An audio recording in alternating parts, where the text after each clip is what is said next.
ఈ మాసంలో దశమి నాడు మీరు గొర్రె పిల్లను రెడీ చేసుకోవాలి. రెడీ చేసుకొని 4 రోజులు దానిని జాగ్రత్తగా పెట్టాలి.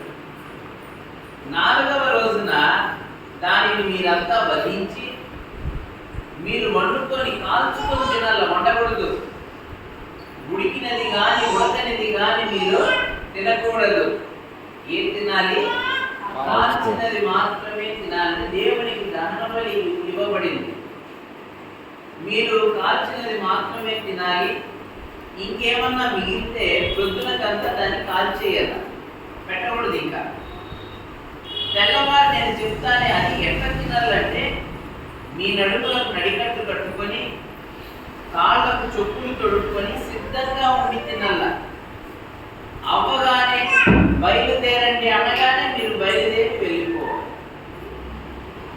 దేవుడు ఇక్కడ ఈ సందర్భాన్ని మనం ఆలోచిస్తే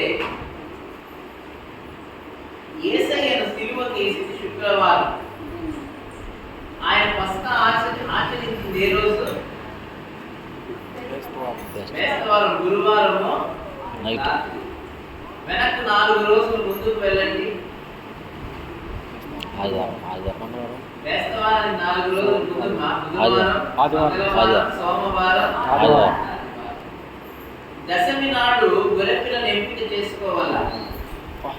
యేసయ్య మండలాదివారం రోజు యెరూషలేము జయప్రవేశం చేయింది కదా. ఏమన్నారు ప్రజలంతా? హోసన్నా, జయము జయమన్నారు. గొర్రెపిల్లను ఎంపిక చేసుకున్నారు అందరూ. 4 రోజులు గొర్రెపిల్ల యెరూషలేములోనే ఉంది అందరి ముందు.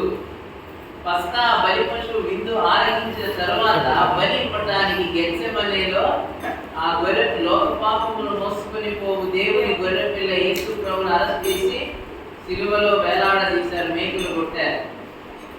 ఇన్ని రోజులు జరిగినది తాత్కాలిక ఉపశమనం. అప్పటికప్పుడు ఏదో చిన్న సార్ నొప్పి వస్తుంది సార్, సరే ఈ మాత్ర వేసుకోమ్మా, ఇప్పుడు నొప్పి తగ్గిపోతుంది, మళ్ళీ నొప్పి వస్తుంది, మళ్ళీ ఖచ్చితంగా ఆపరేషన్ చేయాల్సిందే. ఇంకా నీకు నొప్పి రాకుండా ఉండాలని ఏం చేయాల?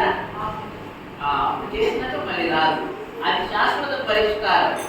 ఇక్కడ లోక పాపములన్నిటికీ శాశ్వత పరిష్కారం ఏంటంటే యేసయ్య బలియాగం. యేసయ్య సిలువలో చేసిన బలియాగం వలన మన పాపములు క్షమించబడతాయి. అందుకే ఆయన చివరి రాత్రి భోజనంలో అన్నాడు, ఇది నా శరీరము, ఇది నా రక్తము, దీనిని నన్ను జ్ఞాపకం చేసుకున్నటకు దీనిని చేయండి. పల్లవ తీసుకోవడానికి వస్తారు కదా అంతా. అప్పుడు మీరు గుర్తుపెట్టుకోవాల్సింది ఏమంటే కృతజ్ఞత దేవునికి చెప్పాలి. ఎందుకు చెప్పాలా?